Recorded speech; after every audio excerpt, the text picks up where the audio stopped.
you okay? My name's Sadiq. Give me 5. Good. Give me 5. Thank you, sir. Give me 5.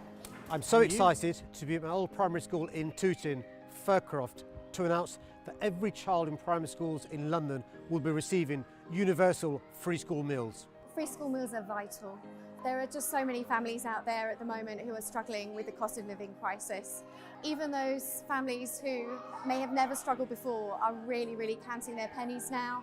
I'm seeing it at the school gate with conversations I'm having with families, and this is just a huge lift for them to be able to not have to pay for their school meals every day.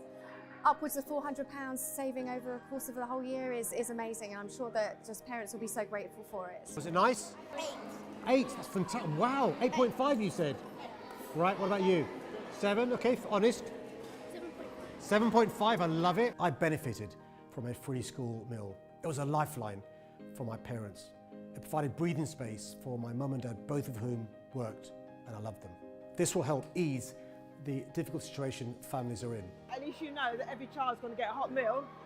You don't know what their background is. They might be on low income, they might not be able to have breakfast or dinner, but at least you know in here they're going to get a hot meal, and I think it's a good idea. No child should go hungry, and I'm proud. This emergency measure will make a big difference. Thank you, Mayor of London. That's very kind of you. That's very kind of you. I've not eaten anything all day, bruv. You know what? I can do with this 2 puffs. Oh, Lee, Jacob always paying for it all. Text me when you get home, okay? I will.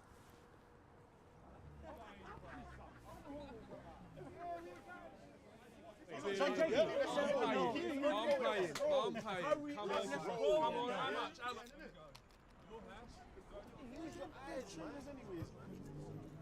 Gee, proper fit, bro.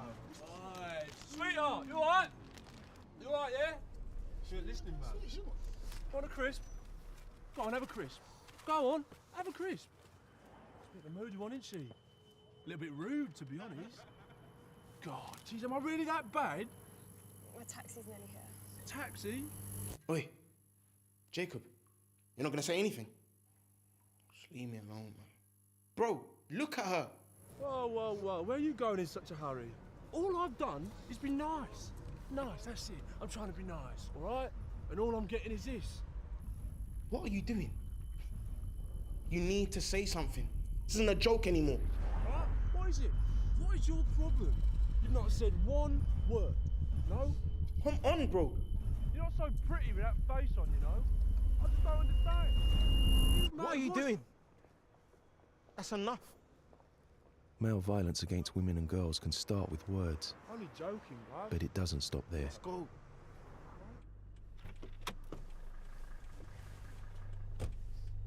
If you see it happening, have a word with yourself, then your mates.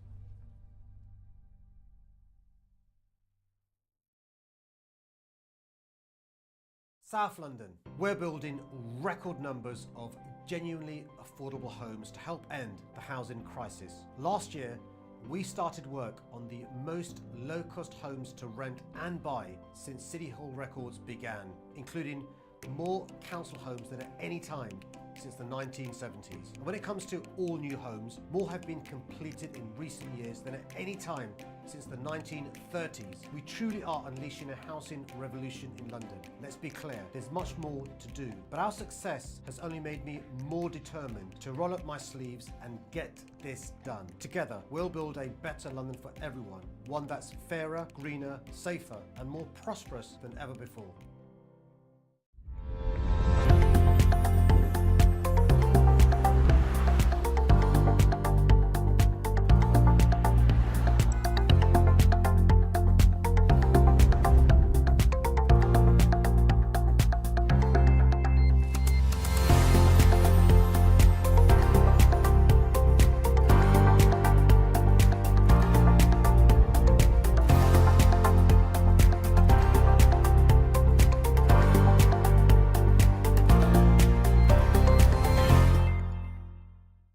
Club, it's just changed my life. It just gave me something to aim for.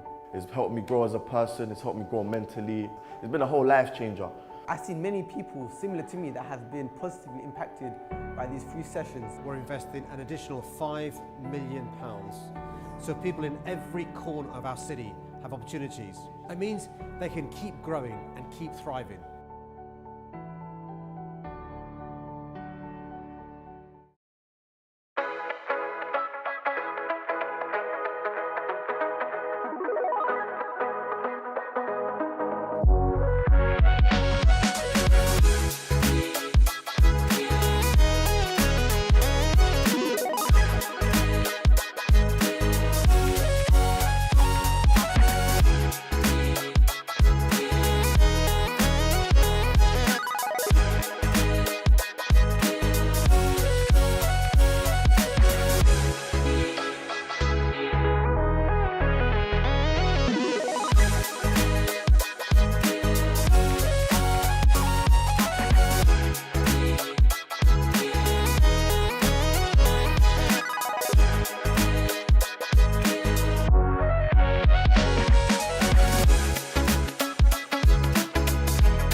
Hello, how are you? Are you okay? My name's Sadiq. Give me 5. Good, give me 5. Thank you, sir. Give me 5. I'm so excited to be at my old primary school in Tooting, Fircroft, to announce that every child in primary schools in London will be receiving universal free school meals. Free school meals are vital. There are just so many families out there at the moment who are struggling with the cost of living crisis. Even those families who may have never struggled before are really counting their pennies now. I'm seeing it at the school gate with conversations I'm having with families, and this is just a huge lift for them to be able to not have to pay for their school meals every day. Upwards of £400 saving over a course of the whole year is amazing, and I'm sure that just parents will be so grateful for it. Was it nice? 8, that's fantastic. Wow, 8.5 you said. Right, what about you? 7, okay, honest? 7.5, I love it. I benefited from a free school meal. It was a lifeline for my parents. It provided breathing space for my mum and dad, both of whom worked, and I loved them. This will help ease the difficult situation families are in. At least you know that every child's going to get a hot meal. You don't know what their background is. They might be on low income, they might not be able to have breakfast or dinner, but at least you know in here they're going to get a hot meal, and I think it's a good idea. No child should go hungry, and I'm proud. This emergency measure will make a big difference. Thank you, Mary. That's very kind of you. That's very kind of you. I've not eaten anything all day, bruv. You know what? I can do with this toothpaste. Oh, Lee! Jacob got his favourite. Text me when you get home, okay? I will.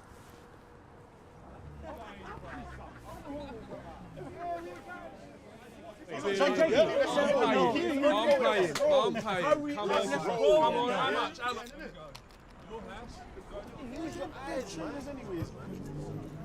Gee, proper fit, bro. Alright. Sweetheart, you alright? You alright, yeah? She ain't listening, man. Want a crisp? Go on, have a crisp. Go on, have a crisp. It's a bit of a moody one, isn't she? A little bit rude, to be honest. God, geez, am I really that bad? My taxi's nearly here. Taxi? Oi, Jacob, you're not gonna say anything? Just leave me alone, man.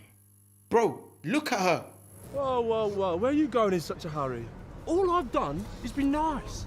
Nice, that's it. I'm trying to be nice, all right? And all I'm getting is this. What are you doing? You need to say something. This isn't a joke anymore. All right? What is it? What is your problem? You've not said one word, no? Come on, bro. You're not so pretty with that face on, you know? I just don't understand. What are you doing? That's enough. Male violence against women and girls can start with words, Only joking, bro. but it doesn't stop there. Let's go.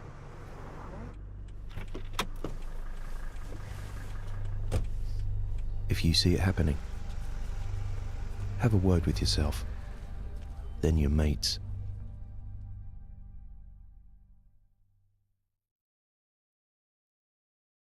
South London. We're building record numbers of genuinely affordable homes to help end the housing crisis. Last year, we started work on the most low-cost homes to rent and buy since City Hall records began, including more council homes than at any time since the 1970s. And when it comes to all new homes, more have been completed in recent years than at any time since the 1930s. We truly are unleashing a housing revolution in London. Let's be clear, there's much more to do, but our success has only made me more determined to roll up my sleeves and get this done. Together, we'll build a better London for everyone, one that's fairer, greener, safer, and more prosperous than ever before.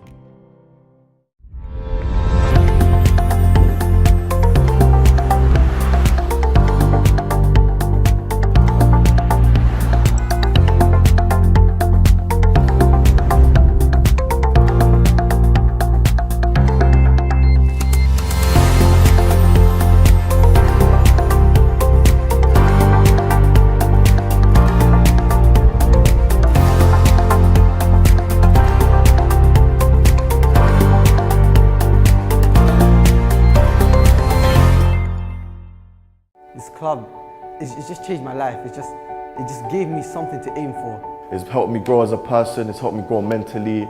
It's been a whole life changer. I've seen many people similar to me that have been positively impacted by these free sessions. We're investing an additional £5 million, so people in every corner of our city have opportunities. It means they can keep growing and keep thriving.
Hello, how are you? Are you okay? My name's Sadiq. Give me 5.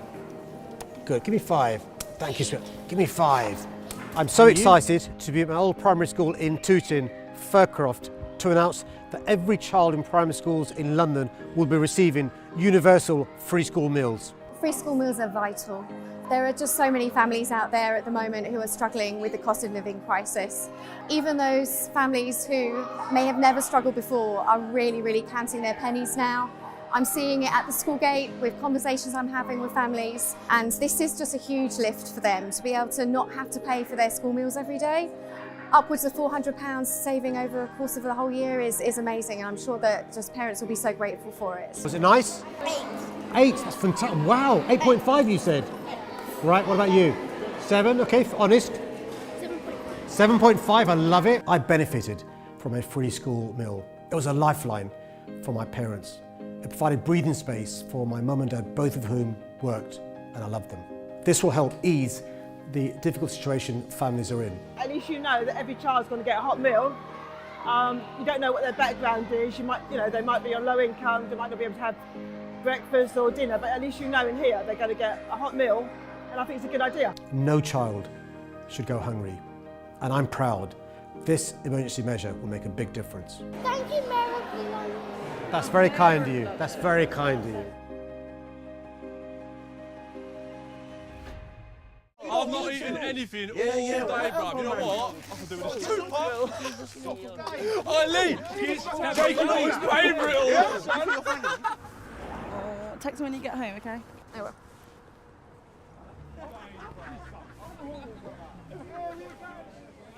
I'm paying. Come on, how much?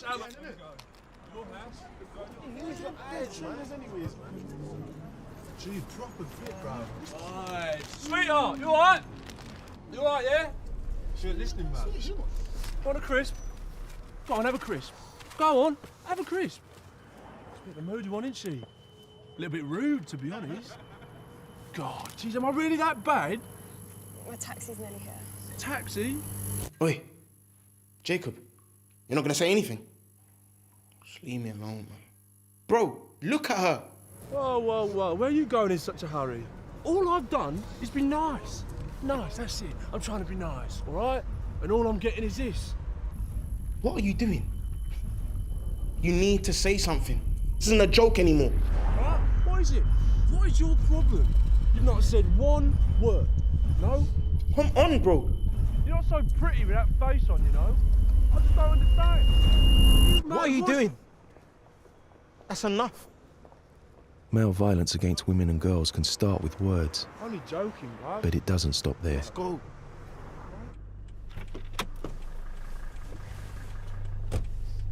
If you see it happening, have a word with yourself, then your mates.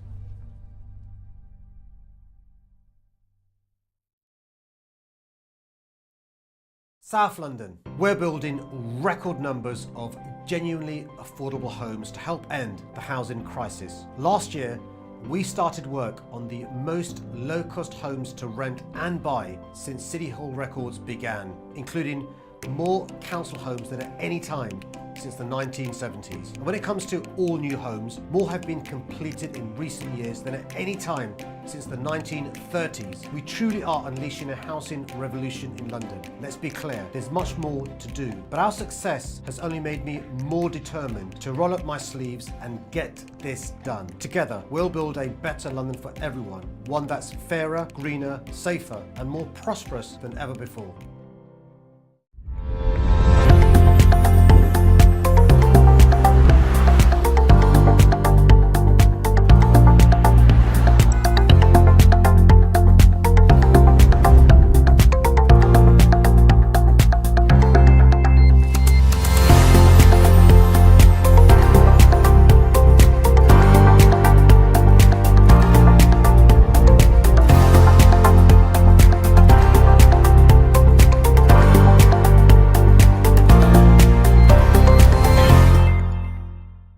This club, it's just changed my life. It just gave me something to aim for. It's helped me grow as a person, it's helped me grow mentally. It's been a whole life changer. I've seen many people similar to me that have been positively impacted by these free sessions. We're investing an additional £5 million so people in every corner of our city have opportunities. It means they can keep growing and keep thriving.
Hello, how are you? Are you okay? My name's Sadiq. Give me 5.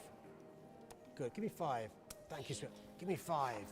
I'm so excited to be at my old primary school in Tooting, Fircroft, to announce that every child in primary schools in London will be receiving universal free school meals. Free school meals are vital.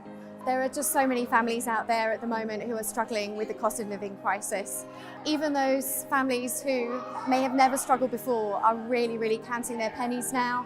I'm seeing it at the school gate with conversations I'm having with families, and this is just a huge lift for them to be able to not have to pay for their school meals every day. Upwards of £400 saving over the course of the whole year is amazing, and I'm sure that just parents will be so grateful for it. Was it nice?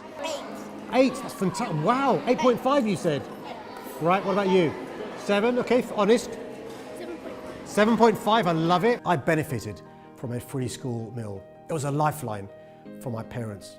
It provided breathing space for my mum and dad, both of whom worked, and I loved them. This will help ease the difficult situation families are in. At least you know that every child's going to get a hot meal.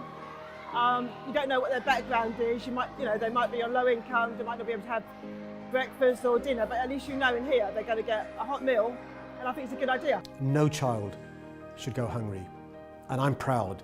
This emergency measure will make a big difference. Thank you, Mary.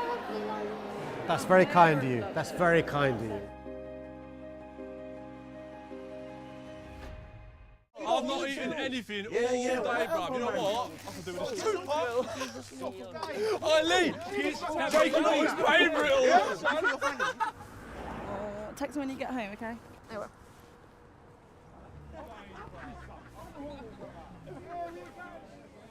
I'm paying. Come on, how much?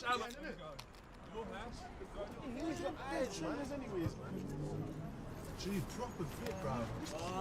Sweetheart, you alright? You alright, yeah? She ain't listening, man. Want a crisp? Go on, have a crisp. Go on, have a crisp. She's a bit of a moody one, isn't she? A little bit rude, to be honest. God, geez, am I really that bad? My taxi's nearly here. Taxi? Oi, Jacob, you're not gonna say anything? Just leave me alone, man. Bro, look at her. Whoa, whoa, whoa, where are you going in such a hurry? All I've done is be nice. Nice, that's it. I'm trying to be nice, all right? And all I'm getting is this. What are you doing? You need to say something. This isn't a joke anymore. All right, what is it? What is your problem? You've not said one word, no? Come on, bro. You're not so pretty with that face on, you know? I just don't understand. What are you doing? That's enough. Male violence against women and girls can start with words, Only joking, right? but it doesn't stop there. Let's go.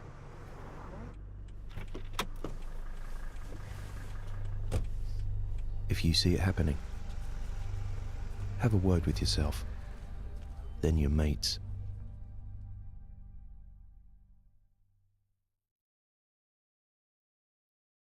South London. We're building record numbers of genuinely affordable homes to help end the housing crisis. Last year, we started work on the most low-cost homes to rent and buy since City Hall records began, including more council homes than at any time since the 1970s. And when it comes to all new homes, more have been completed in recent years than at any time since the 1930s. We truly are unleashing a housing revolution in London. Let's be clear, there's much more to do, but our success has only made me more determined to roll up my sleeves and get this done. Together, we'll build a better London for everyone, one that's fairer, greener, safer, and more prosperous than ever before.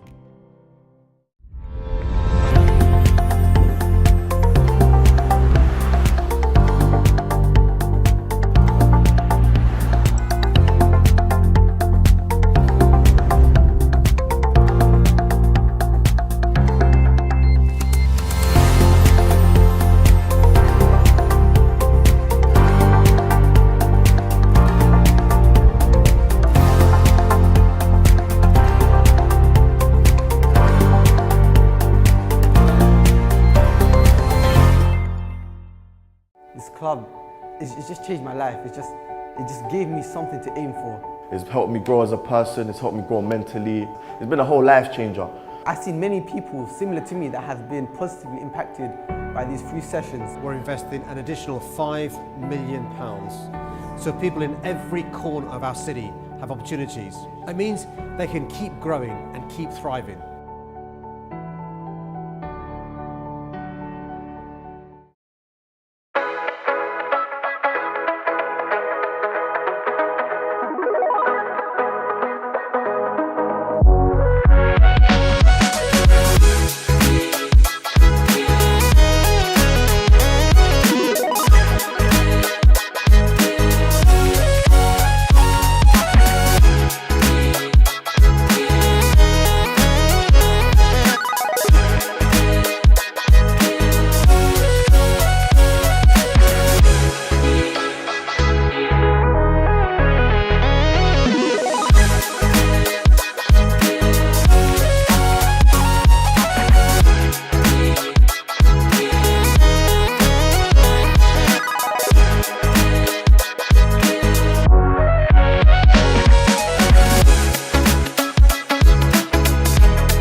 Hello, how are you? Are you okay? My name's Sadiq. Give me 5.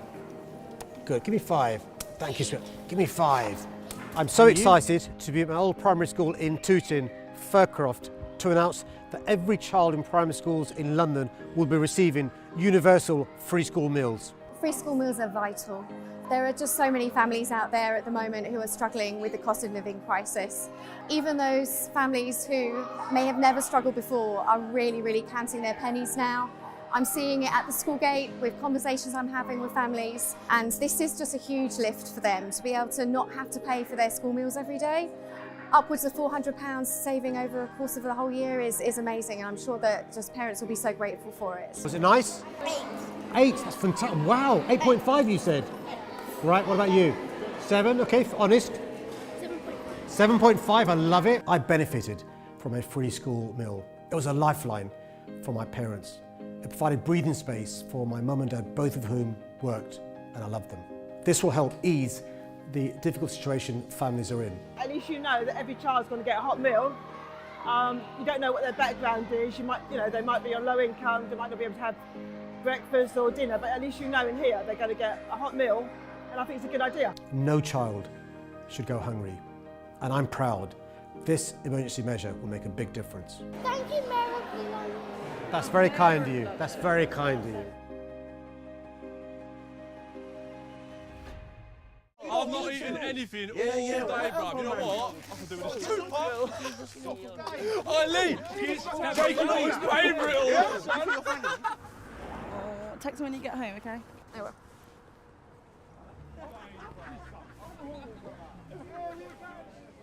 I'm paying. Come on, how much?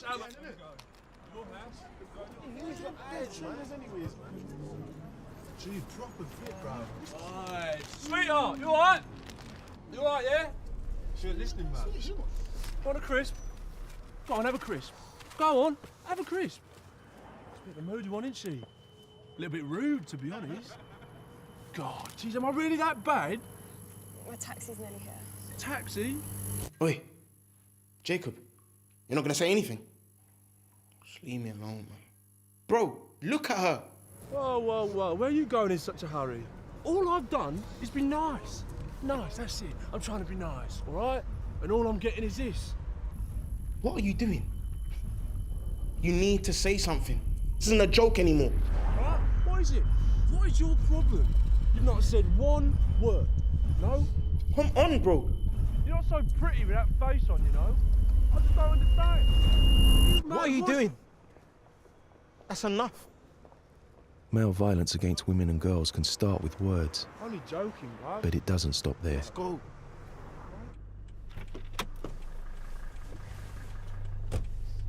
If you see it happening, have a word with yourself, then your mates.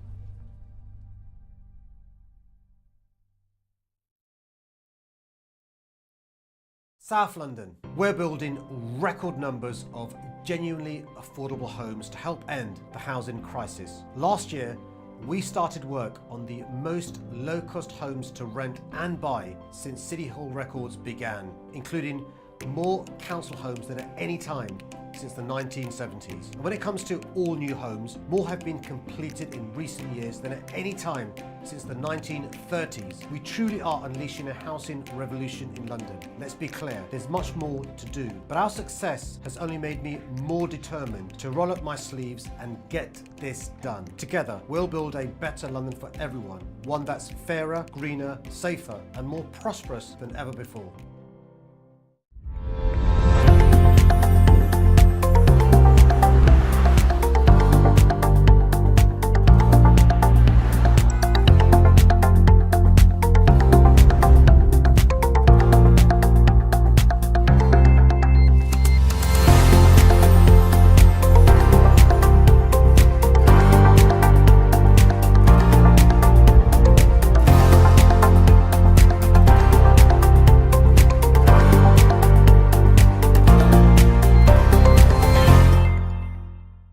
This club, it's just changed my life. It just gave me something to aim for. It's helped me grow as a person, it's helped me grow mentally. It's been a whole life changer. I've seen many people similar to me that have been positively impacted by these free sessions. We're investing an additional £5 million so people in every corner of our city have opportunities. It means they can keep growing and keep thriving.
Thank you, everybody. Thank you very much.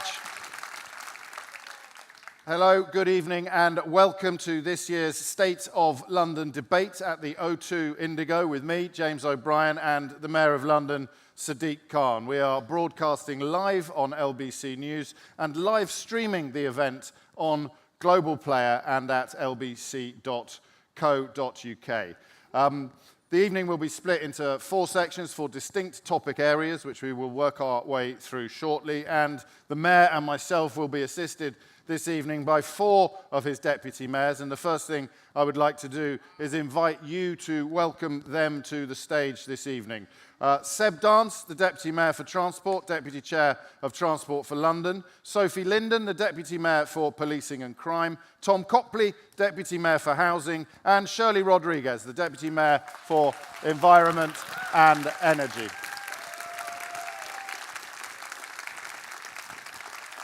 I do this very mediocre joke every year, but I like to think that it's now become a tradition. So, as if you've never heard it before, please.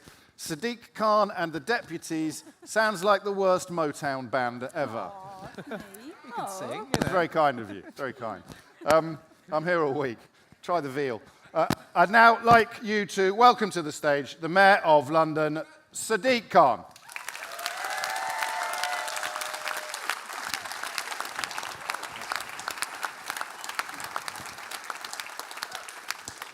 Thank you, James. It is fantastic to be able to welcome you all here this evening. This is the 8th State of London debate I've been proud to host since becoming the Mayor. During this period, our city has faced some extremely challenging and turbulent times. The Grenfell Tower tragedy, a series of terrorist attacks, the impact of a hard Brexit, huge national cuts to our National Health Service and other vital public services, the pandemic, and now the cost of living crisis and the massive mortgage and rent increases which are hitting many Londoners hard. Yet even under these difficult circumstances, I'm proud we're showing in London the difference that can be made from City Hall. The difference that can be made when you put the values of fairness and equality at the heart of decision-making. And when you have the ambition to improve the lives of all Londoners in every single community. I'll never forget that London gave me the opportunities to go from the council estate that I grew up in to being mayor of the greatest city in the world. And I still wake up every morning passionate about delivering on that promise I made to all Londoners, to make this a city where everyone, irrespective of race, gender, religion, sexual orientation, disability, or class, can get the same shot at reaching their potential that London gave to me and my family. This is the common thread that runs deep through everything I do as mayor. It's something that's clear to see when you look at what we've chosen to focus on over the last 7 years. Getting London building again, building more new homes for Londoners than at any time since the 1930s.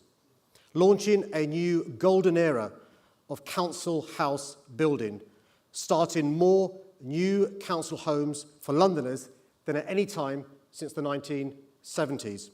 Ensuring London is a global leader when it comes to tackling the climate emergency and air pollution, with toxic air already cut by half in central London and 1/3 fewer children admitted to hospital thanks to the ULEZ. Delivering the Elizabeth line, the Hopper bus fare, and freezing TfL fares for 5 years, making public transport 12% cheaper now than it would otherwise have been. Providing mentors to 50,000 young Londoners in need of support, with plans to help another 50,000 by next May.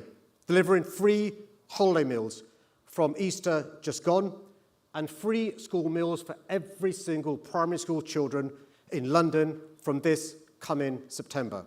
Standing up for London's values of openness, tolerance and equality, which are sadly under threat once again. Offering free skills training to anyone who's unemployed or in low-paid work, providing positive opportunities for over 150,000 young Londoners at risk of getting involved in gangs and violence. Investing in neighbourhood policing from City Hall to plug the national funding gap, taking the total number of police officers in London to the highest in living memory. And thanks to the actions we're taking, reducing knife crime, gun crime and burglary since 2016, bucking the national trend. Let me end by saying this. Of course, we still have a long way to go, particularly on tackling crime, fixing the housing crisis, and supporting Londoners through the cost of living emergency. We have our work cut out for us, but we're moving forward together as a city. And despite these difficult times, I believe we can be optimistic and ambitious about what we can achieve in London over the years ahead as we continue to build a safer, fairer, greener, and more prosperous London for everyone. Thank you, and we all look forward to answering your questions this evening. Good to see you, David. Thank you, Sadiq Khan, although I got a little bit concerned when you told us that you wake up every morning feeling passionate. I wondered where we were going. I wonder where we were going with that. The evening, as I said, is split into 4 distinct sections: air quality and the environment, policing and safety, transport and housing. We'll also be looking at London's economic recovery, hopefully, before close of play at 9 o'clock. I'll take a brief break at 8 for the very latest news headlines from LBC News, but I think with no further ado, we'll get straight underway. So our first question on air quality and the environment is coming from Max, who hails from Lewisham. Max, welcome. What's your question for the Mayor and the deputies? Good evening. My question for you is a very straightforward question, which I'm hoping you will answer honestly, truthfully, with humility and without rhetoric, please. My question is this, Mr. Mayor. You are hell-bent on forcing through the ULEZ. You're not listening to Londoners. You're a representative of the people. You're publicly elected. You need to start listening to us. You know, what more can we do to make you listen to us? Your own consultation has come out, and the vast majority of people in London are against it. We're not against cleaner air, before you start with that line. We're not against cleaner air at all. We want cleaner air, but you said in your own introduction, this is during the cost of living crisis, you said about being fair in London, and this isn't a fair policy at all. The cost of living crisis, apologies, I repeat myself, the cost of living crisis is here now. People are struggling to make ends meet. Is it really the time to be doing this? I think that's probably all right, unless you want to carry on. But yes, please, if I may, just quickly. Of course you may. Of course you may. You know, what more do we have to show you as the people of London? You're ignoring us, and let me be clear, we're not going to bend over and take this. We're not going to take this from you. I mean, what else do we have to show you? Do there have to be riots? This is going to be your poll tax, sir. It really is going to be your poll tax. You know, cameras, you know, and all of you know, cameras are getting stolen, they're getting cut down. What more do the people of London have to show you that we don't want this? Please start listening. Okay, thank you, Max. Let me be clear.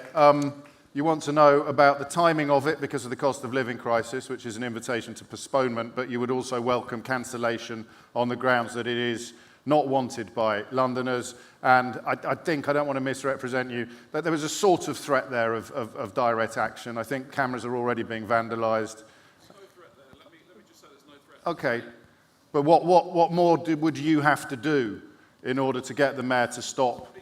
But the people yes. of London, Okay. to get the message across, because we're being ignored, we're being dictated to by this Mayor. Okay. You're a representative of the people. We put you where you are. No, I know, I heard you. I should also have said at the beginning, and I'm glad that you've really got all that off your chest. I normally say something like, can we confine it to questions rather than statements? And I don't really want short speeches from the floor.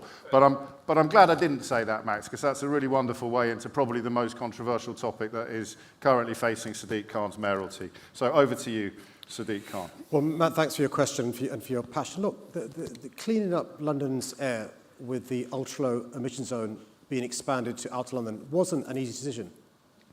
I could have done what other politicians do across the country and around the world, which is to kick the can down the road.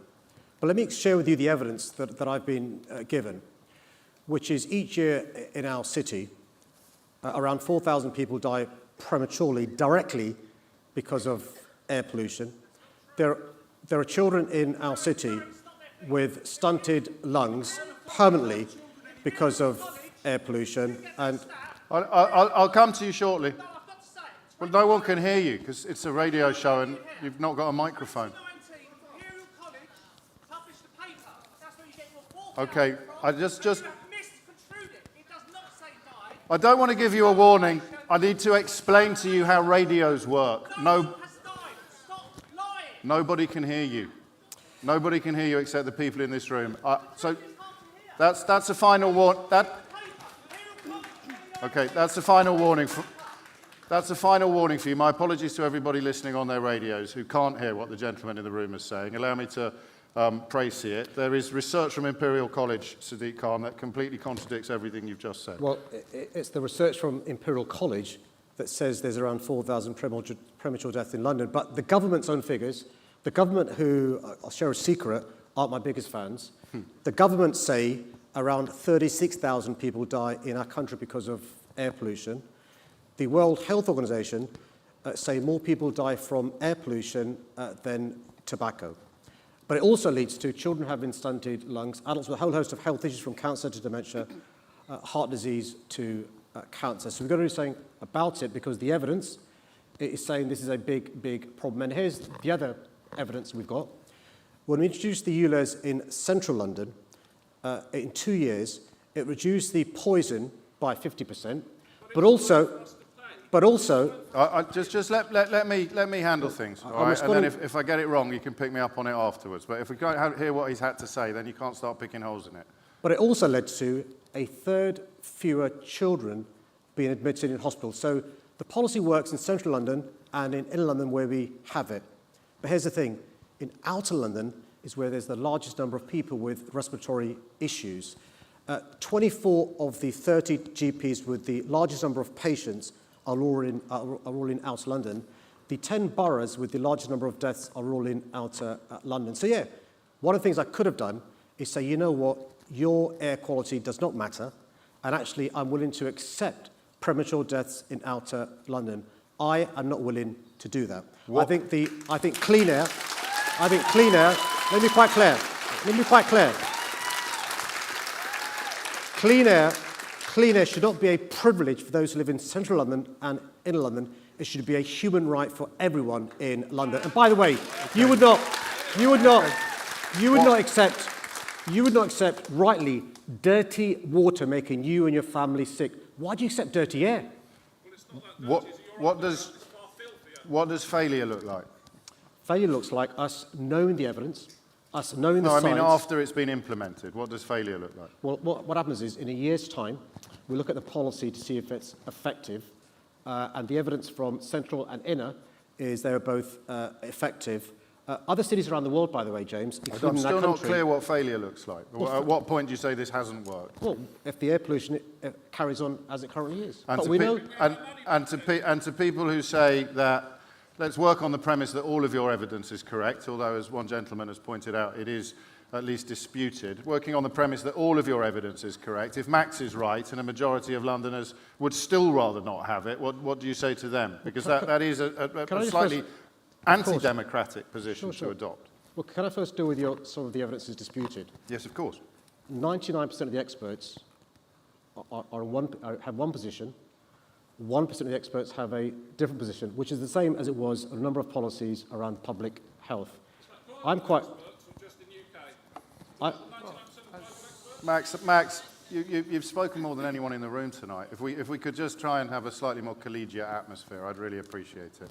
But you know, failure looks like knowing there's a problem, knowing there's a solution, and not taking action. So we're going to, hopefully in August, expand the ULEZ so it covers all of London. Okay. If in a year's time the ULEZ expansion is shown not to work, that'd be a failure. And to people like Max, who don't think you've got a mandate and who don't think that it represents fairness and who don't think they should be paying for it if they haven't been able to change their vehicles? What is your actual message? Because it sounds a lot like hard cheese. Well, firstly, people like Matt, I do respect their point of view.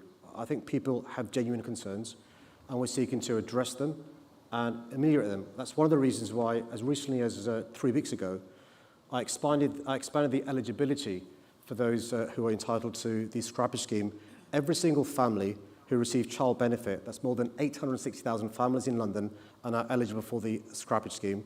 Every single business in London that employs up to 50 people, that's 99% of businesses in London, are now eligible for the scrappage scheme. And every charity can now apply for 3 vehicles rather than 1. So I am listening. What I'm not willing to accede to is knowing there's a problem, knowing there's a solution, failing to take action. I think, listen, the easiest thing for me to do is what we've seen prime ministers do in our country over the last 13 years. Know there's a problem, fail to take action. I am not willing to do that. Are you worried about direct action? Are you worried about riots?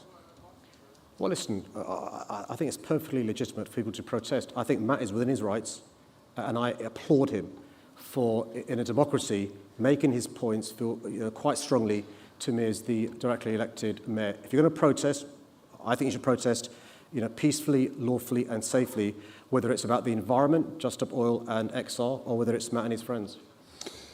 Thank you, Max in Lewisham, and thank you, Sadiq Khan.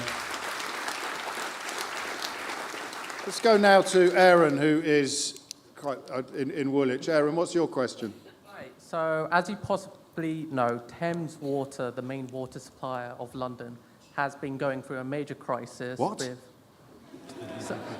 Sorry, I've seen in the Thames Water, the water supply. Sorry. Oh yeah, sorry, apology. Anyway, the CEO has resigned, there's massive water leakages and there's lots of debt. So my question was, what would the Mayor of London and the City of London in general perhaps do to these major challenges?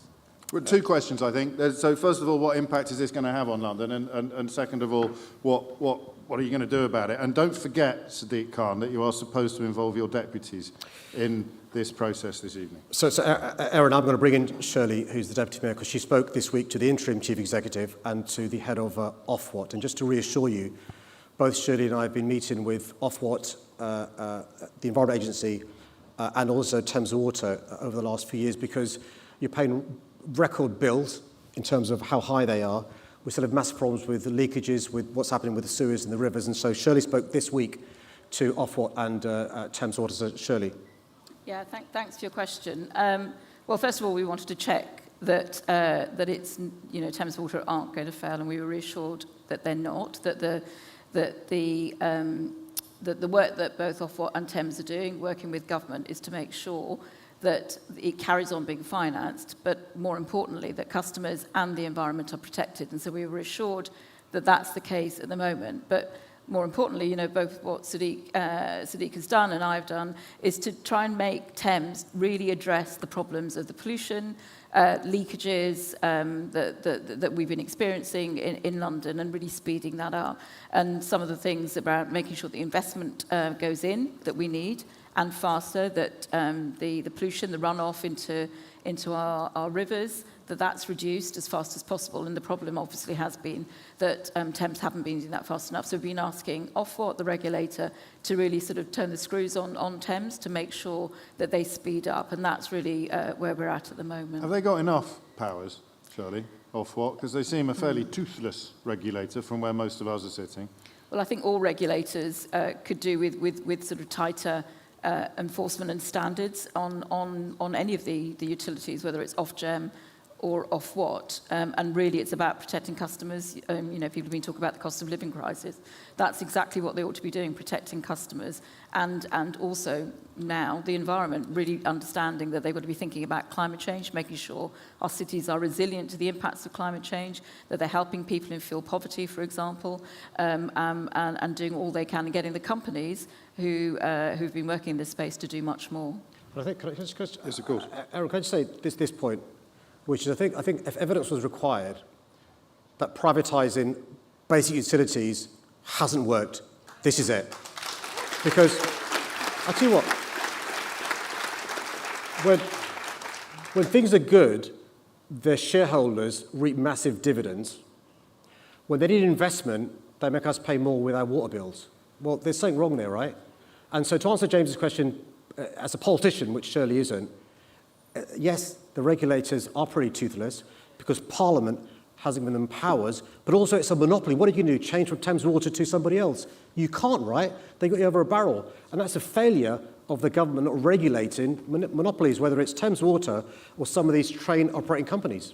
Is renationalisation Labour Party policy at the moment? Well, let me see the problem with renationalising Thames Water. I don't think we should be using our money to pay off shareholders, right? That's not the best use of taxpayers' money. So, you know, if it comes up to the contracts being renewed, like with the rail companies, nationalise them. When it comes to, you know, all of us paying shareholders who've refused to invest in a utility, I'm not sure that's the best use of taxpayers' money. I think £53 billion worth of debt since they were privatised in the late 80s, and they were debt-free institutions at that time, and somewhere in the 70-something billion pounds worth of dividends paid out to shareholders in the interim. A quick word, if you would. I appreciate it's not your policy to defend, but perhaps you could explain why anybody in this room tonight who goes under as a consequence of the cost of living crisis can't expect a bailout, but these water companies that have been in receipt of epic largesse, they probably can. Well, because there's an ideology which the government has, which is private good, public bad. And this ideology has led to, whether it's gas, whether it's water, whether it's rail companies, being privatised because they think the market knows best. Well, it's funny that the market knows best when it comes to us drowning, when it comes to cost of living and so forth, but the market doesn't know best when it comes to privatised companies. So don't be surprised, Aaron, if you see us taxpayers bailing out Thames Water because we need to do basic maintenance work that the shareholders are willing to do. Joan's been in touch via email. The GLA doesn't have any powers to bring Thames Water back into public ownership, does it? No, we don't. And the big concern I would have if we did is, you know, according to media reports and what we've heard informally, what we wouldn't want to do is take over the debts that Thames Water has had. James alluded to the backlog of work that's not happened. You know, if the government was to, for example, theoretically speaking, write off all the debts, allow us to keep the cash balances in Thames Water, I'd be interested. And the final question in this section, what are you doing about the air quality on the tube, which is shockingly poor? So the Health and Safety Executive have standards when it comes to the dust on the tube. The dust in the tube is well under what the Health and Safety Executive says, but we want to, notwithstanding that, make sure it gets even cleaner. And so on the tube, we've got 330 kilometres of underground tunnel. Each year, we deep clean 130 kilometres every year, but we are concerned about any dust being above zero. And so we're going to carry on researching what more we can do, carry on working with experts to make sure levels are even cleaner, but just to reassure not just those who work in the underground, those who use the underground like I do, the dust in the underground is not breaching any health and safety standards. The air quality subsurface is breaching the government's own legislation, but also World Health Organization. Then there was research from King's College London in 2019 that found the air in tube carriages was 18 times worse than roadside air above ground. So people, I suspect like Max, will wonder why you're prioritising roadside air above ground over carriage air underground. So on the underground it's dust. On the subsurface it is particulate matter, NOx and nitrogen dioxide. So you'd say we're not comparing apples with apples exactly. when we make these points. So just to give an example of the apples versus watermelons, is so the government says that on the roads there should be no more than 40 micrograms per cubic meter of nitrogen oxide. That was a target they set for 2010. But we were still breaking that in 2016, and King's College said it would take 193 years to bring our air on the surface within lawful limits. Because of our policies, we will now do it by 2025. Okay, that concludes this evening's air quality and environment section. We move on to policing and safety questions, and I wonder if Natalie in Enfield would mind kicking things off from over there. Hi, Natalie. Hello. Hi, good evening. I'd like to draw your attention to the issue of serious youth violence. As the parent of 2 young men in London, I am filled with anxiety and dread every time they leave the house. My question is, what have you been doing to tackle this? What is MOPAC doing? And I'm just wondering, have we come far since the Stephen Lawrence case? We've got young people still at risk of being harmed by other young people, and the police seem to not be helping either.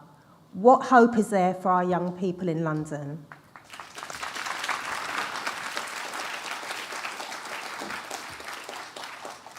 Just for people who don't know, that MOPAC is the Mayor's Office for Policing and Crime, and I absolutely did not just have to Google that. So Natalie, thank you for your question. I will bring in Sophie, who is the Deputy Mayor for Policing and Crime shortly. But I've got to start by being frank in relation to serious youth violence. You know, we can't be surprised if we're closing down youth clubs, if youth workers are being laid off, if there are fewer police officers in our city, fewer police community officers in our city, and by the way, across the country over the last 30, 40 years, we see young people hanging around street corners, joining criminal gangs.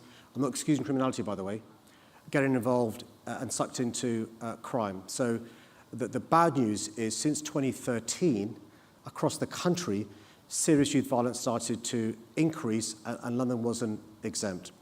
What we've tried to do, Natalie, is to invest in young people, giving them constructive things to do, reopening youth clubs, re-employing youth workers, providing mentors, at the same time as supporting the police. But you also, towards the end of the question, raised a really important point about Lawrence, which is, look, we police by consent. And that policing by consent means we want people, including young people, including black, Asian, minority ethnics, including women, to have confidence in our police, to come forward and report a crime, to come forward and say, listen, that young person's carrying a knife, that person's involved with criminality. And if they haven't got confidence in the police, they're not going to come forward to report a crime when they've been a victim, to come forward and be a witness to a crime when they've witnessed crime, or to join the police service. So your question was, what are we doing? So as well as investing in young people, investing in the police, we're now reforming our police service, which has been found to be, and I accept this conclusion, institutionally racist, institutionally misogynistic, institutionally homophobic. It gives me no pleasure in saying that, but it's a recognition that there are cultural systemic issues in our police service that demand massive transformation. And so we now are turning around the police service so it can address those issues whilst working with communities across our country, including black communities and young people as well. The good news, there's a silver lining, I'm nowhere at all complacent, is unlike the rest of the country, you know, youth violence has gone down, knife crime has gone down, gun crime has gone down, homicides has gone down, but one knife crime victim is one too many. And so I want to ask Sophie to give some more details to reassure you as a mum that we're doing whatever we can within the resources we have to keep your children safe. How helpful is it that the new Chief Constable of the Metropolitan Police rejects the use of the term institutionally racist? Well, look, I'm disappointed that the Commissioner... Have you told him? I have. It's the one area where he and I disagree, but to give him credit, he's accepted every single one of Dame Louise Casey's recommendations. To give him credit, in his first 6 months as Commissioner, he's sped up the amount of time it takes to kick out an officer.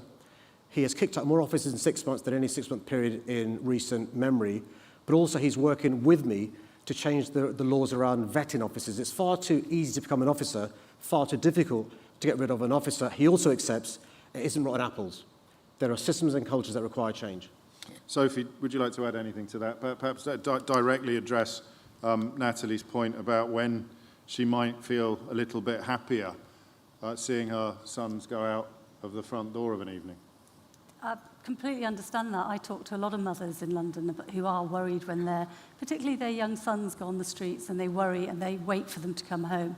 Sadiq's already talked about some of the things we've done in terms of giving young people things to do, helping them stay in school, stop them being excluded, because we know that that can often be the pathway to risk, pathway to becoming a victim, as well as perhaps also somebody that might perpetrate violence.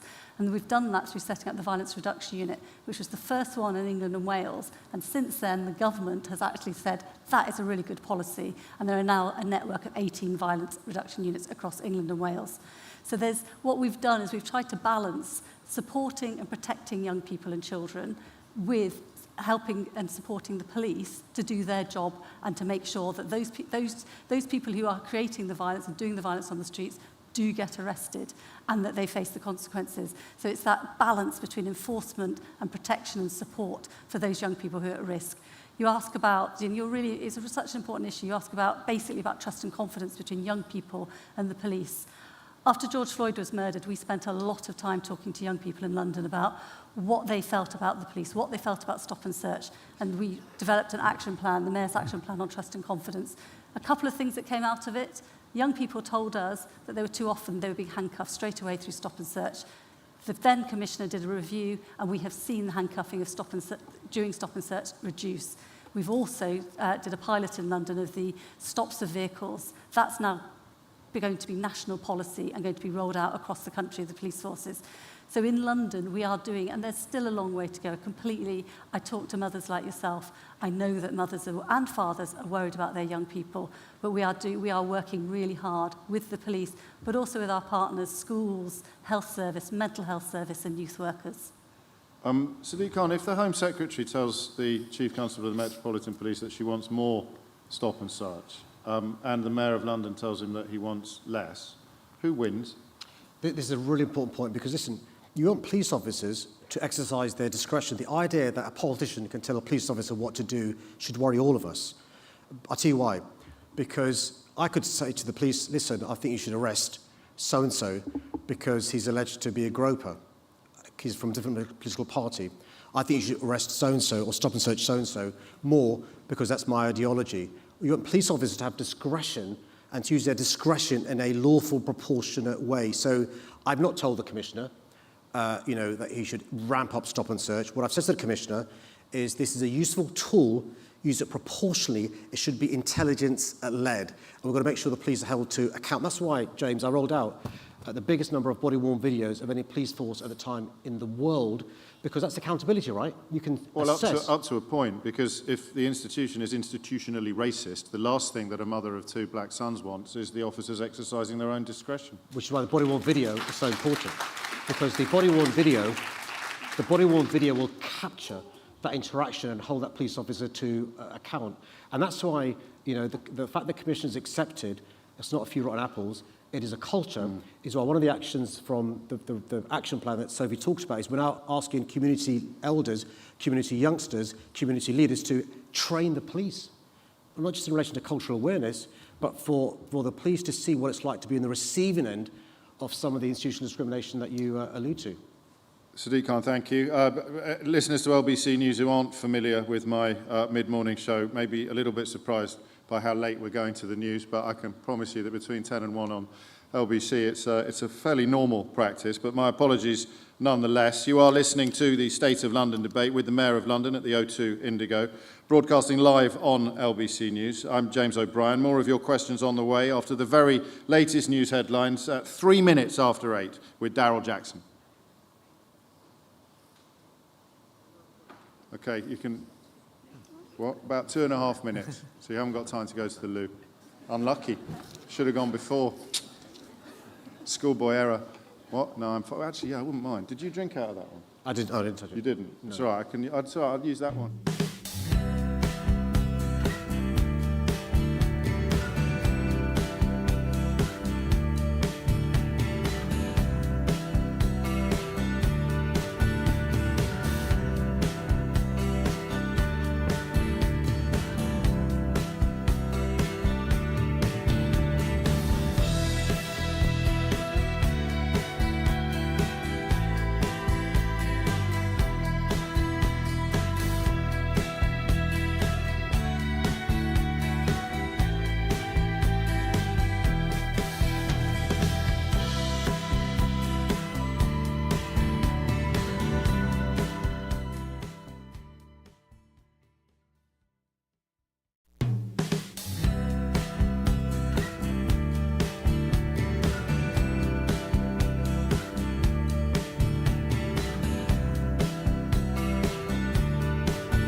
Thank you very much. Thank you, ladies and gentlemen, and welcome back to the State of London debate at the O2 Indigo with me, James O'Brien, the Mayor of London, Sadiq Khan, and 4 of his deputy mayors. Delighted to be broadcasting live on LBC News and live streaming on Global Player in full Technicolor, and of course over at lbc.co.uk. We're going to pick up now where we left off, continue with your questions in the arena of policing and safety, and we're going to go to Rosie from Islington. Rosie, what's your question? So my question is from a different perspective of what Natalie said. I'm talking from the perspective of an 18-year-old young Londoner, youth activist within politics. It is proven by countless studies that social and economic forces, such as poverty, inequality, and social exclusion, shape most of the problem of youth violence within this country, especially within black and minority ethnic communities. Now, what would you propose could be done to reduce and eliminate these problems and take these young people out of this cycle? And what is your team currently doing to basically eliminate these problems right now? That's a brilliant question. Thank you. So Rosie, it is a brilliant question. So look, I think what you've articulated is one of the realities, without excusing criminality, which is there is a link between poverty, deprivation, unemployment, underemployment, and crime going up. So if you did a map of London, the boroughs, wards, communities in London with the highest amount of crime and violent crime, and then did another map with the socioeconomic issues you're talking about, surprise, surprise, one completely overlaps the other. So Sophie and I have articulated the policing side of things, but also supporting young people. That isn't just to prevent them committing crime or being the victims of crime, it's also to enable them to fulfill their potential so they can flourish and thrive. I've benefited, even though I'm from the same community, from great mentors and role models. Unfortunately, too many young Londoners haven't got that. And so one of the things that we've done from City Hall is we've used business rates money to fund 100,000 young people in these communities to have a mentor. Why is that important? I want to be a teacher. I've got no idea, I don't know a teacher. My mentor can help me. I want to be a firefighter, a police officer, a lawyer, a journalist. So your mentor is incredibly important, but also you can be quite easily diverted into the get-rich-quick instant success that sometimes is tempting in some of these communities. We often see, by the way, charismatic gang leaders recruiting outside pupil referral units, outside chicken shops, in estates. And so we need to have an alternative narrative for those young people. Another thing we're doing is in relation to adult education, giving young people who may not have done as well as they could have done at school, that second, third chance in relation to our colleges. Free courses if you're young, free courses if you're unemployed, but not just a course to get a certificate. We're working with employers saying, help us devise the courses that enables these people to get the jobs you are creating, because there's no point having the world's greatest city if Londoners can't benefit from these businesses in our city. And the good news is we're seeing more and more Londoners having their potential fulfilled by having youth workers in police stations, youth workers in A&Es, youth workers in youth centres, but particularly in the communities that Rosie, the evidence says, for too long have been let down. They are generations of people let down by successive generations of politicians who don't support them. And by the way, it goes to an issue we're going to come to, housing, overcrowded housing, not being able to have your own bedroom, not having somewhere to play, so you're outside on the streets, getting involved in criminality and so forth. So all the things we're talking about in City Hall, policing, safety, housing, fulfilling potential, they're all linked. Could you do more to address the point at the heart of Rosie's question, which is the misrepresentation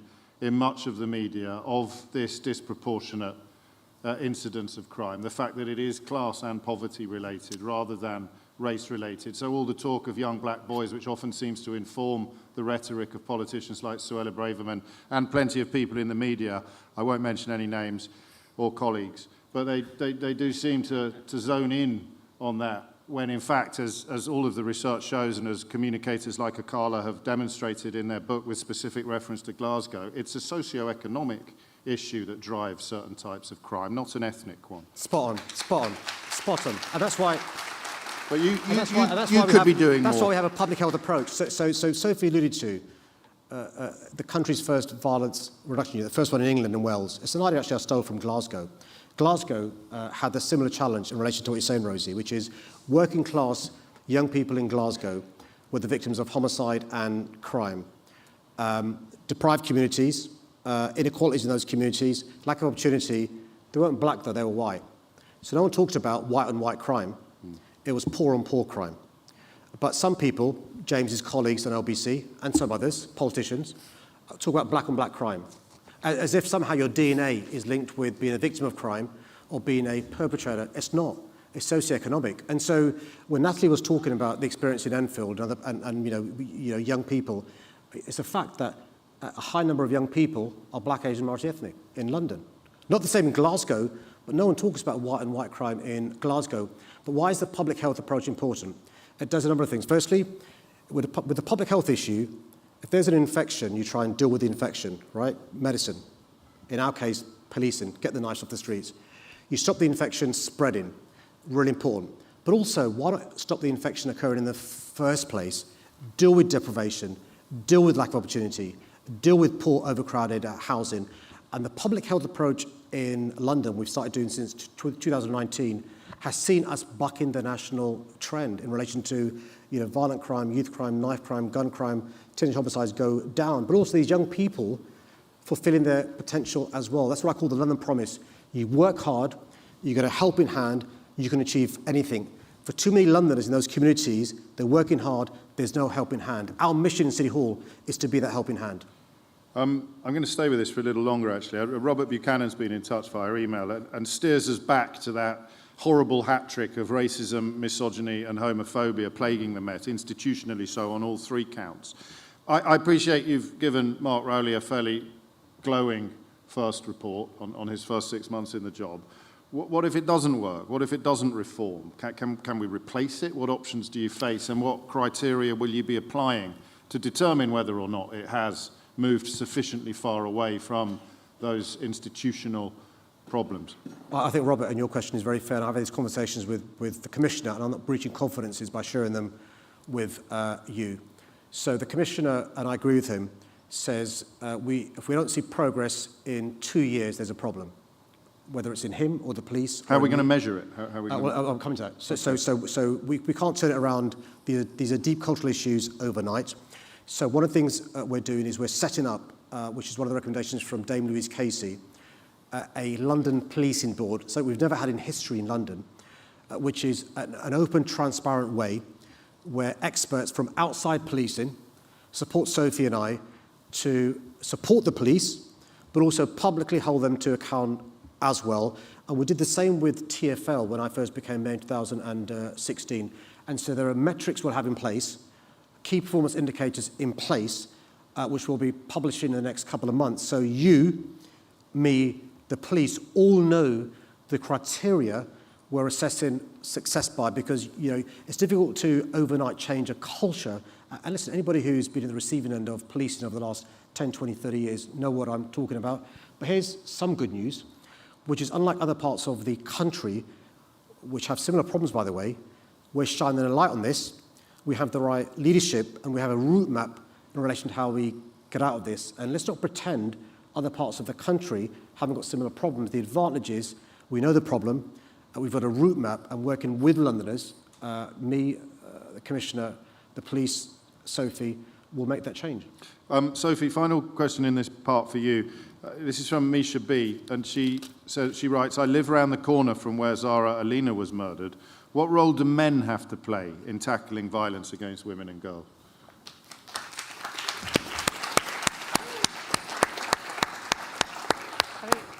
Last Sunday, Sadiq and I went to the walk to remember Zara Alina because it is a year since she was brutally murdered. And it's a brilliant question because we always talk about women and girls, and we talk about the victims, and we talk about previously a lot of talk was about how women should change their behaviour. But what we're doing from City Hall and what Sadiq's been leading is how do we get men to change their behaviour? How do we once they're there, how do we get them to change their behaviour? But really importantly, again, it's like the public health approach for youth violence. How do we prevent boys turning into young men who haven't got the right idea about healthy relationships, don't have the right idea about consent, don't respect and don't have that reach. So we are working in schools. Last night I was with an organisation called Tender that we're funding through the Violence Reduction Unit and through MOPAC to do work in schools about healthy relationships, really work with young men and boys about their behaviour, how they can respect each other and respect girls and young women as well.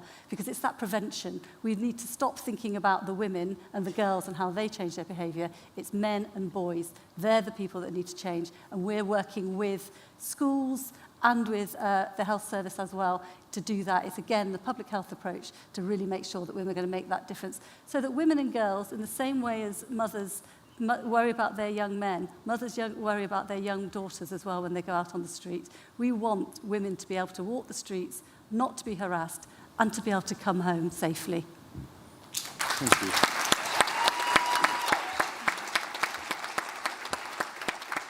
We move now to the transport-led part of the evening, which, of course, we have touched upon under the air quality and environment as well. But hopefully the first question, which is, I'm going to mispronounce your name, I apologise in advance, Siama from Lewisham, will take us right into the heart of the issue. Curtailing some of the major bus routes, including the number 11, that's been operational for 117 years. This complete disregard for working people who've been locating themselves with a commutable distance from work. How is this joint-up thinking when you make cuts to buses but increase bus lanes and expand ULAs? So I don't know about the number 11 route. I'll go and look at the number 11 route, but we're expanding. It goes up King's Road, doesn't it? Then over Battersea Bridge. There you go. So,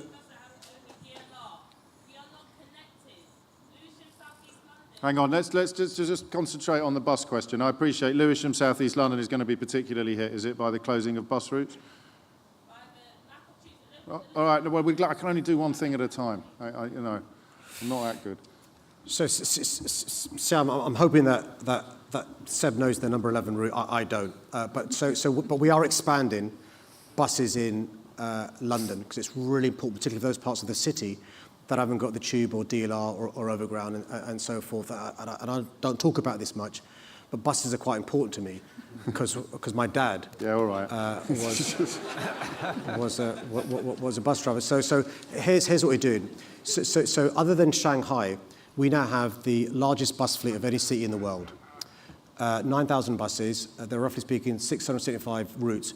A number of buses we were going to cut because the government's asked us to reduce our budget by £500 million over the next couple of years. And so we did consult on cutting 50-odd bus routes. But the amount of people who were telling us stories like yours about the impact it would have on them meant that basically, although TfL couldn't afford to keep those buses going, City Hall used money from City Hall budgets to pay TfL to keep those buses going. So I'm going to ask Seb to deal with the number 11 and what more we're doing to support buses in Lewisham. But in outer London now, we've got a new route starting called the Superloop, which is going to be 4 million kilometres of new buses in outer London in the orbitals. And we're spending £6 million to support those buses that were going to be cut by the government. And I'm hoping that Seb's got some knowledge about the bus you're talking about, because it is really important, because buses, particularly if you're in low income, are cheaper. We're the cheapest buses in the country, £1.75 for one tube. Hopper bus fare means you can have unlimited bus travel for an hour. But I'll ask Seb if he knows about And before you answer that, Seb, if I can add to your to-do list, the 9 routes identified in March as closing by the beginning of next year, they're still closing, are they? So there's a lot more routes that were proposed to close originally because of... I'm going to push you for a yes or a no, Seb. Yes is the answer. Okay, I was just unclear on that. But as the Mayor is very clear, the government in their conditions on funding required TfL to cut many, many more, and it was only the money that the Mayor identified that meant we managed to save many inner and central London bus routes. But I do know about the 11, and the 11 is one of those routes that captures the imagination because, of course, it travels through many of the landmarks in central London. And it's not the case that the 11 is going. The 11 is it's not a question of being cut, but what will happen is it will terminate at a different place. And to travel the exact same route that the 11 currently travels, you would have to change bus. But it's done on the basis that the clever people of the route are very clear that this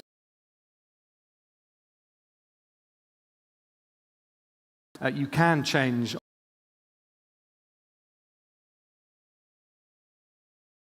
this may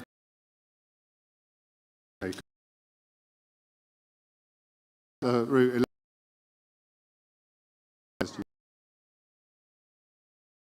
Vice Minister. Yeah. People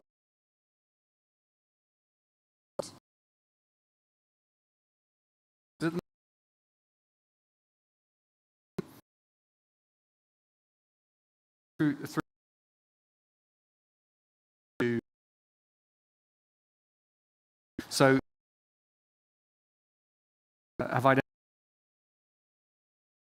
for travel to and from Waterloo Station through that western route. But there is another route, and I'm afraid I can't remember the name of this other route, that will pick up, if you like, the route that the 11 used to take through the city. And that, in turn, will take a different route from the city all the way down to, I think, Pimlico. So it serves a different corridor, and the models suggest certainly that it will serve more people overall. So it is. I mean, it's a suck it up kind of answer, isn't it? Because if you're a commuter and you've got to change buses, it's a very different morning experience from just getting on one and then hopping off when you get to work. Sure, but I mean... Okay, as long as we're clear. Of course, but I mean... But it's because fewer people are using it, right? So what... Yes, no, I understand that, and I know what a public consultation is, but just from the point of view of the questioner's perspective, that is the pill. If your particular journey is from the western end of the current terminus of the 11 all the way through to the City of London, then obviously changing bus would be less convenient than at present. The point I'm making is that the vast majority of journeys are not along that full length of the route. In fact, more journeys are to transport hubs like Waterloo Station, which of course at present you would have to change, whereas now you wouldn't. The question again, because the microphone wasn't in the lady's hand, but the point about Lewisham East not being properly served. Can we either hear from the lady in the audience with a microphone, or address what we think the question was in the first place? Is that possible? Sort of 3 from the back, 4 from the back. Well, I don't know if it'll pick you up. Go on. I think they can't hear you on the radio. That's all. Hello. Hi. Why does Lewisham still not have any underground routes? I know we have the DLR. I know you go Peckham, you've got overground. But in terms of underground, we don't have any connections. Bromley, the biggest borough in London, no underground. It's train that you're having to rely on. When there's train strikes, there's nowhere to go. Whereas North London, East London, West London, you've got trains going all the way to Uxbridge. You've got Elizabeth Line going to Shenfield. Are they even London boroughs? Whereas Lewisham, a central London borough, there's no underground. What is that about? What is it about? I work in Hackney. I'm taking my bus from Catford to Lewisham, DLR. I get off the DLR, I get on the bus from Bow Church to Hackney to go work in my mental health hospital. Other people, they just take one line on the underground straight to work. Why am I having to pay extra and do all of that chopping and changes to go do my NHS job when other people who live in those 60s commuter towns that can afford to go work in the city, it's one line? Well, you decide between you. Yeah. I'm bringing... Do you want to do my holiday cover? So there is some good news coming your way, but it's worth just explaining why that is, because you asked the question, why is that? If you look at a map of London, bird's eye view, North London is really well served compared to South London and East London. Because frankly speaking, historically, that's where wealthier people lived. And I'm speaking as a South Londoner, right? And we've just moved City Hall to the East End to help regenerate the East End, because we thought if we move there, we'll have to use public transport there because the mayor's there, right? Because you're right, historically, communities like Lewisham East has been let down. But we have a plan in relation to the Bakerloo line being extended to South. And I'll bring Seb in to explain to you our plans, but also how we've got a route and we're trying to safeguard it to support people like you in communities who historically have been let down because of lack of investment. And here's the good news. With public transport, it frees up and regenerates communities so they can contribute more to society and get to hubs like the NHS, but also the office to work, schools, leisure, and so forth. Seb? Yeah, absolutely. I mean, you've answered the question. The Bakerloo line extension, that's the answer. The Bakerloo line should be going to Lewisham. The big problem that we have is that the government needs to step up and fund the capital investment that TfL needs for such projects. It's not just the Bakerloo line extension. There's other things we need to safeguard the route. For example, for Crossrail 2, we've seen the huge advantage that the Elizabeth line has brought, a massive increase in rail travel across the city. 1 in 6 of all rail journeys in the UK now takes place on the Elizabeth line. So if you build it, it works. But we need your support to get the government to stump up the money. Well, you say that, Seb, but would there, Sadiq Khan, be more funding for transport in London if there was a Conservative mayor of London? No, because in a year's time there'll be a Labour government.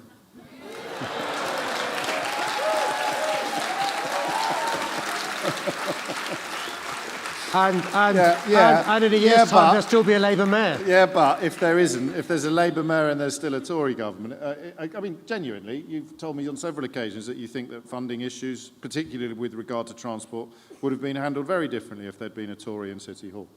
So the good news is, we've delivered the Elizabeth line, even though there's a Tory government and a Labour mayor. And you've seen the benefits of the Elizabeth line. We've got to take the heat out of these issues. We've got to stop them being tribal party political.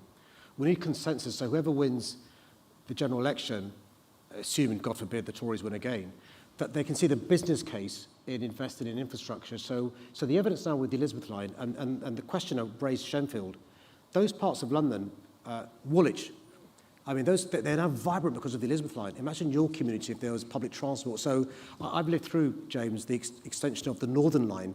Battersea Power Station was a moribund, disused power station. You go there now, it's buzzing. Nine Elms as well. We've now got the overground extended to Barking Riverside. So I genuinely think... But the point being is that one question at a time. The point being that the tube is being extended to go there. No, I accept the properties aren't affordable to most Londoners. I wasn't the guy that gave them permission. That was the previous guy. But the point I'm making is, the numbers of people who use that is phenomenal because it's been built. And so what we'd say to the government, James, is on a cost-benefit analysis, build this thing and it'll bring the money back all day long. I was going to have a little moan about the state of the E2 from Brentford Morrisons to Northfield, but I think after that intervention from the floor, I'll stay stum on that and count my blessings. We move on now to housing, and I'd like to begin with a question from Piave, who is from Tower Hamlets. Good evening, Piave.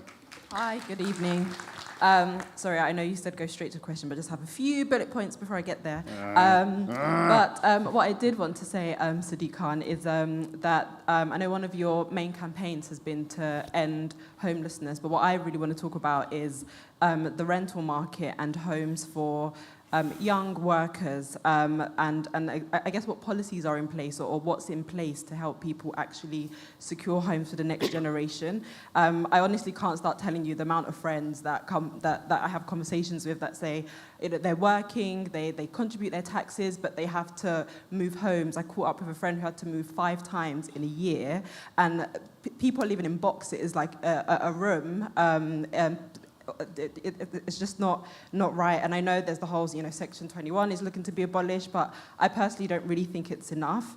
And I think that also people that live and work and contribute to London really should have homes locally, especially key workers, for example. People are commuting in, and also families are leaving, schools are seeing less children. So also mental health, if you have to suddenly leave, that's a huge impact on just your day-to-day and everything like that, and it's just become a huge emergency. So, and I guess just my last thing is someone that was older actually said to me, for the first time, I'm worried that the next generation will not be better than us, because a lot of people just can't see how they will afford a house or even just leave home. So I really want to know what ways you're actually ensuring that this whole affordable housing thing actually works for Londoners. Great. And however bad things are now, they are in the process of getting considerably worse. Yeah, so I want to say something which may be controversial, but it's important I say it. all the issues we're discussing, the biggest crisis facing our city's housing. Biggest crisis facing our city's housing. Successive governments, and I'm deliberate in my word, successive governments haven't built enough genuinely affordable housing for Londoners. So the supply has not met demand for decades.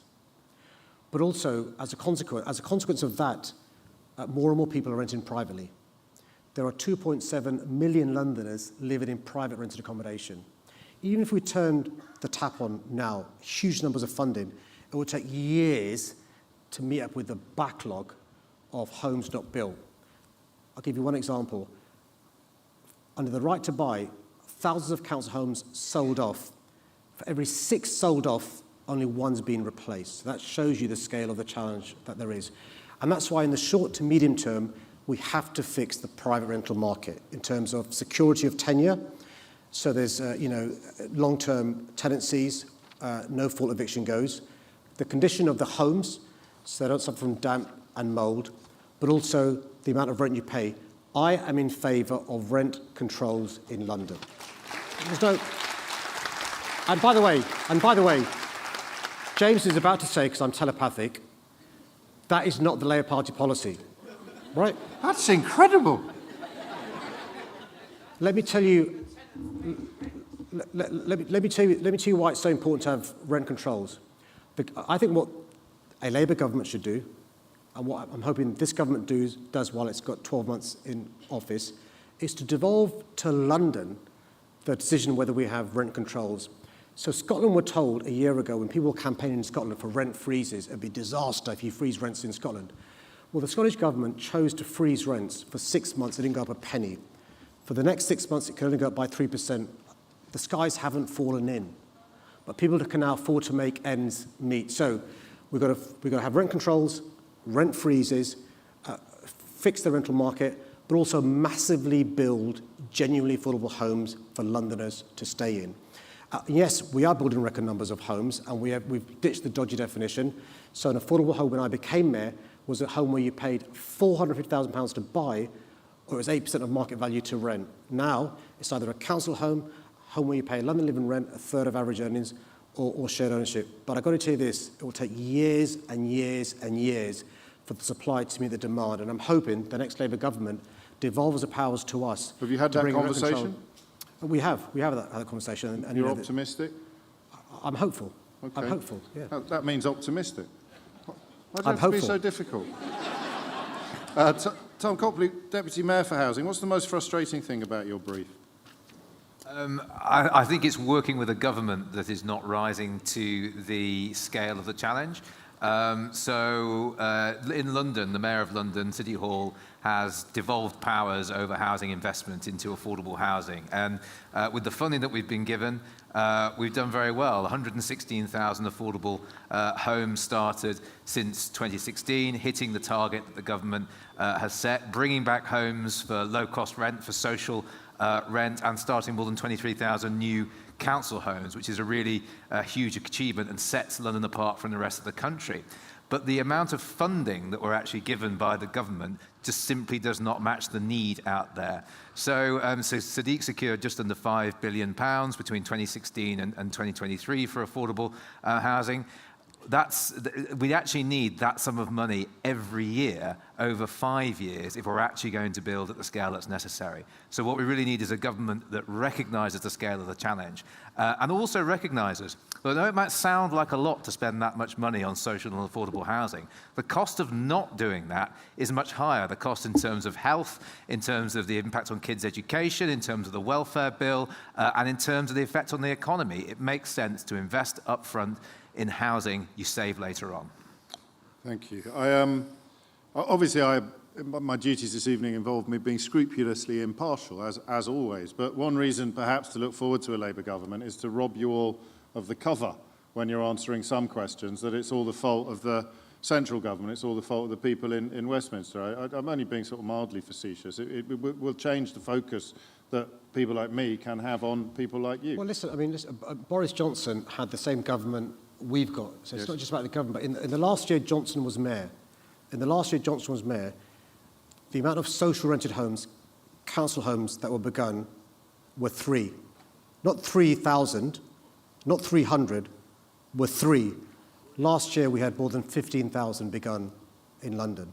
So the point is, that's the difference having the right team in City Hall with the right values can make. A question for Melissa Herman, which you may have more context for than I do. What are you doing to ensure that London's estates are refurbished rather than demolished? So again, I'll bring Tom shortly, but the phrase is regeneration. How do you regenerate an estate? And so we've brought in a number of policies to make sure the refurbishment, the demolition, the regeneration takes place in a sensible way. One is, you do not get a penny of support from City Hall unless you have a ballot of everyone on the estate for them to be in favour of the refurb, the regeneration, whatever you want to call it. So you've got to have a ballot, and if it's affirmative, you get money from City Hall. The second thing is we have a London plan. You only get permission for a refurb, a regeneration, if there is a demolition. You must not just replace that with a social-oriented home, you must add as well. But the question is a good one, because what we don't want to do is give developers the cheap way out of demolishing homes that could be saved. There is an advantage, by the way, of new homes. They are more energy efficient, they can be less carbon intensive, they save people's bills and so forth, and they really help in summer, hot summers when there's heat waves now, and cold winters when it's really cold. But Tom? Absolutely. This is all about empowering tenants and empowering residents so that they can decide their own future, and that's what the resident ballot requirement has really done. And we've had more than 20 successful ballots. It's really improved the way that councils and housing associations engage with residents. And often, we have to be honest about, there's lots of absolutely brilliant council housing and social housing that's been built over many years. But some of the council housing and social housing that was built was not built very well. And it's certainly at the end of its useful life. And in those circumstances, it's right to ask residents, do you want a new and better home that's energy efficient, that meets modern standards, particularly space standards, and things like that. What the government should be doing, though, is making more money available for retrofit. So that we can actually invest as well in estates without knocking them down, making them energy efficient. I think that's really crucial too. Fair enough, thank you. I think I will take another message from a listener now. This is something that pops up on the radio show a lot. Tracy writes, I'm on a variable mortgage that has gone up £1,000 a month in the last year. What are you doing to help Londoners who can't afford to live in London anymore? So in relation to somebody's got a mortgage, or I guess just so. generally Well, speaking? I think that Teresa was going to ask about why private sector rents are so high as well, but we kind of touched on some of this territory, but it's an emotional way of phrasing it. Londoners who won't be able to raise the next generation of Londoners. No, I predict, I'm afraid, from the experts I've spoken to and Tom and I have listened to, that over the next year, you're going to see homes repossessed in numbers we've not seen since the 80s and 90s. Why do I say that? Tracy's example actually is not as bad as some of the ones I've heard. So if you're somebody with a £350,000 mortgage on a 2.5% fixed term and it comes to an end now, the 6% fixed term would mean your mortgage increases every month by £700. Every month by £700. And somebody earlier on asked about, your head just being above the water. That means you can't afford it, which is why the homes may become repossessed. So I wrote last week to Jeremy Hunt and Michael Gove with some ideas that could alleviate and ameliorate some of this stuff, which is, saying to mortgage companies, forcing them, listen, give people the option to go interest only. Don't penalise them when it comes to their credit going forward. Give them a mortgage holiday, no repossessions, and to give the government credit, which is very unlike me. During the pandemic, they did pull out all the stops to avoid repossessions. They did pull out all the stops to avoid those who are renting privately being evicted. I think we're facing a similar crisis now with mortgages going up and rents going up. And that's why the rent freeze idea in Scotland, I think, would be really easy for the government to do. And a lot of landlords are brilliant. A lot of those landlords have paid off their mortgages, have a rent freeze in relation to tenants who are renting privately. And those landlords struggling with a mortgage, say to the mortgage companies, for a period of time, allow them to pay interest only to help all of us through this cost of living crisis. It benefits nobody, somebody's home being repossessed because they've got a mortgage they can't keep up. It helps nobody, somebody being evicted because they can't afford to pay rent. Like, again, you would need powers from Westminster in order to enact that in London. So what we can do, and we are doing, is without powers, again, using City Hall money, and it's finite, we're paying for citizens' advice bureaus, law centres, and other experts to keep people advised, because often people don't realise they're entitled to benefits.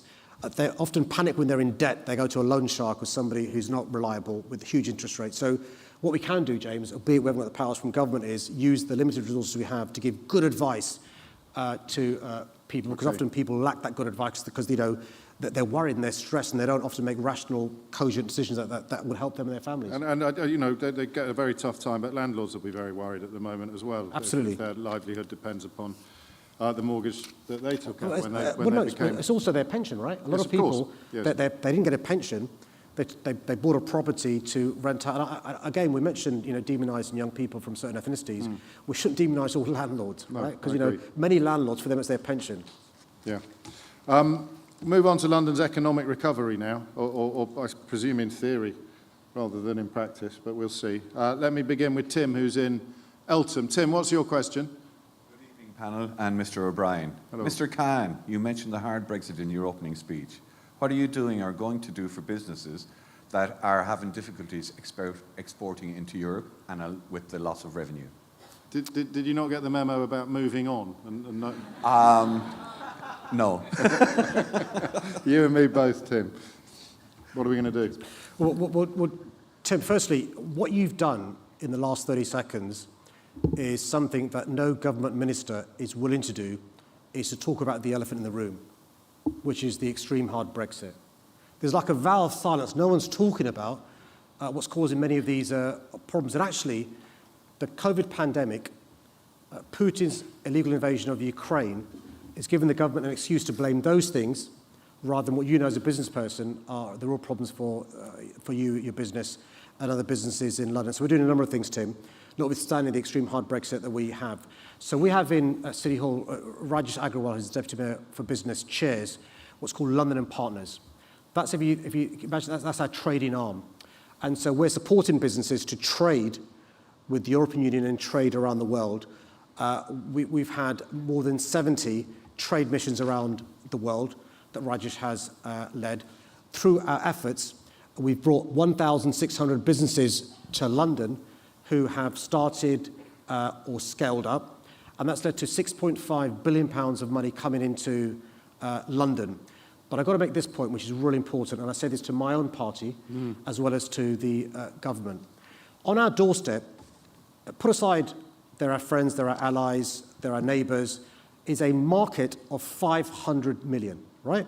If you're a shopkeeper, if you're a small business, if you're a medium business, if you're a country, the person you do the most trade with is your neighbours. It is bonkers having all our eggs in a trade deal with Australia, New Zealand, Canada, countries in East and Southeast Asia, and not having a good deal with partners in the European Union. So I'm in favour of convergence, closer ties with the EU, rather than a divergence as some sort of virility test of how macho and brilliant we are. We're a country of 65 million. We've got to be honest about that. 65 million. So I was in the City of London yesterday. There's a brilliant Lord Mayor, Nicholas Lyons, in the City of London. The City of London doing great work in partnership with us, having good links with the EU. We export services hugely as a city. We need financial passporting. But also we've got to recognise, and I did this last Friday, that there are many Londoners, and they're Londoners, by the way, who are EU citizens. They're our friends, neighbours, colleagues, and we should thank them for staying. We should thank them for staying because they help. They help our city be what it is, which is the greatest city in the world. You overlooked during your slightly unimpressed list of things that the Conservatives have put in place in order to fill some of the gaps left by Brexit. You overlooked Daniel Kawczynski's sterling work as our trade envoy to Outer Mongolia. I mean, seriously. James is not even joking, right? This is, and the government tries to... Hang on, I wasn't queuing you up for another spiel there. I was trying trying to insert a little levity into proceedings. Why is Keir Starmer so timorous on this issue, in your personal opinion? Well, I wouldn't accept that description of my good friend Keir. But I think the point is this. Look, I respect, as Keir has to, the 52% who voted to leave the EU. I think it can't be right. And it goes back to what Matt said at the beginning about democracy.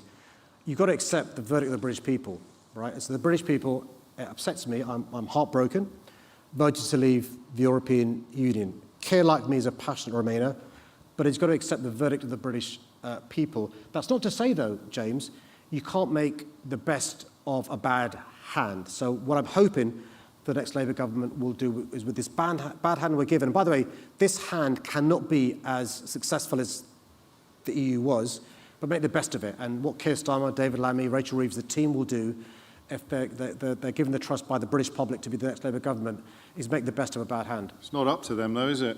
The control is in Brussels. Oh, listen, it's ridiculous. We are rule takers, not rule makers. So we've gone from a position being inside the room, making the rules, which all 28 countries have got to abide by being outside the room and being told to take it or leave it. And by the way, President Obama in 2016 said, and he was castigated by the media, including those that work in LBC, castigated by the media and the Conservative government for saying, listen, if you leave the EU, when it comes to doing a trade deal with the USA, you'll go to the back of the queue, right? And Sunak has met President Biden a number of occasions. What has Biden said? Join the back of the queue, right? And so I'm afraid, that's what these Brexiteers did. They lied to us, and now we're paying the price. Thank you.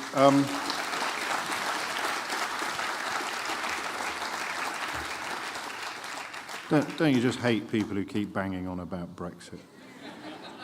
The next question is from Tamisha, who's from Barking. Tamisha, thank you. Hi there. Hello. My question is, with the current economic climate, why do the poorest boroughs, such as Barking and Dagenham, not have the budget to implement free school meals for all children under 16 like Tower Hamlets? This is a horrendously major issue for me, especially as a minor myself. My peers are not able to get hot meals. Without hot meals, we won't be able to focus in school. We won't have the nutritious to. Without focusing in school, we will never break class barriers. Essentially, we're being failed.